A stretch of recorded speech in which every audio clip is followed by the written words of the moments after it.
السلام علیکم ورحمۃ اللہ تعالی وبرکاتہ۔ نمبر 1، اسلامی تاریخ 28 جمادی الاخری۔ محسن انسانیت۔ دنیا میں بڑے بڑے انبیاء اور رسول پیدا ہوئے، بے شمار شخصیتیں پیدا ہوئی، ان حضرات نے زبردست کارنامے بھی انجام دیے، مگر کسی کو بھی وہ شرف اور فضل حاصل نہیں ہوا جو سرور کونین، خاتم الانبیاء، محسن انسانیت حضرت محمد صلی اللہ علیہ وآلہ وسلم کو حاصل ہوا۔ آپ کی زندگی کی تمام تفصیلات تاریخ و حدیث اور سیرت کے اندر 1400 سال سے پوری طرح محفوظ ہے، جسے پڑھ کر ایک انصاف پسند آدمی کو یقین ہو جاتا ہے کہ رسول اللہ صلی اللہ علیہ وسلم کی حیات مبارک اور سیرت طیبہ اہل ایمان اور پوری دنیا کے لوگوں کے لیے قابل نمونہ ہے۔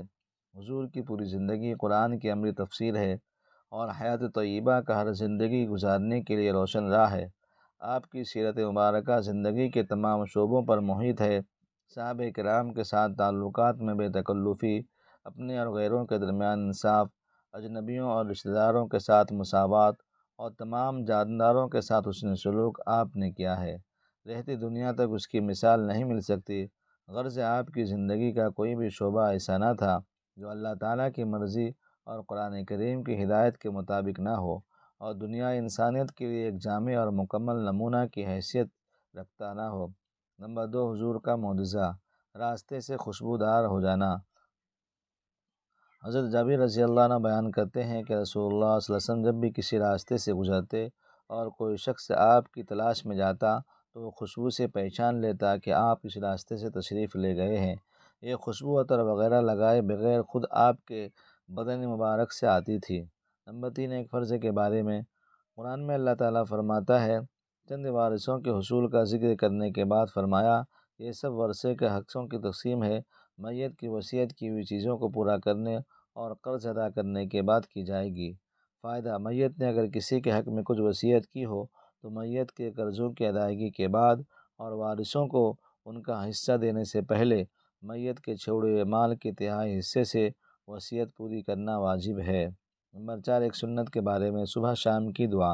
رسول اللہ صلی اللہ علیہ وسلم نے فرمایا، جب تم میں سے کوئی صبح کرے تو یہ دعا پڑھے اور جب شام ہو تو یہ دعا پڑھے، اصبحنا و اصبح الملک للہ رب العالمین، اللہم انی اسألک خیر هذه اليوم فتحہ ونصرہ ونورہ وبرکتہ وہداہ واعوذ بک من شر ما فیہا وشر ما بعدہ۔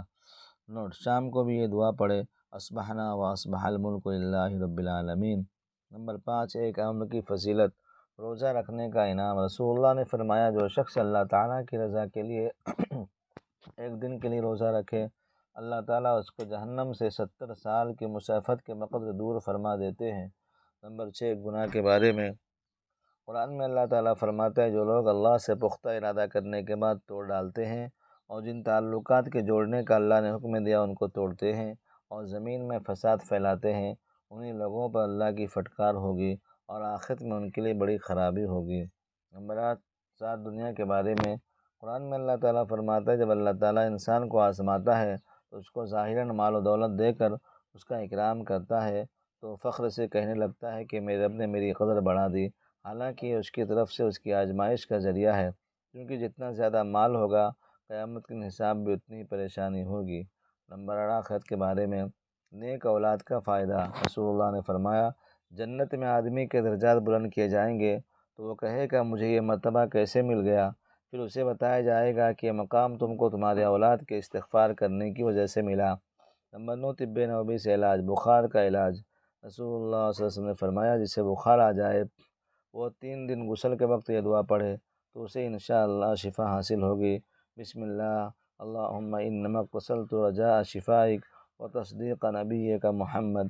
اے اللہ، میں نے تیرے نام سے غسل کیا شفا کی امید کرتے ہوئے اور تیرے نام کی تصدیق کرتے ہوئے۔ نمبر 10، نبی صلی اللہ علیہ وسلم کی نصیحت۔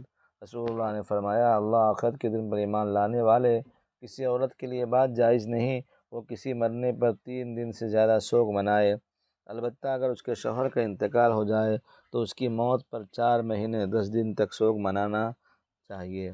اللہ تعالیٰ ہم سب کو عمل کی توفیق عطا فرمائے۔ آپ سے گزارش ہے کہ آپ ہمارے اس پیغام کو روزانہ سنیں پوری اور اس کو پھیلانے کا سبب بھی بنیں۔ شکریہ۔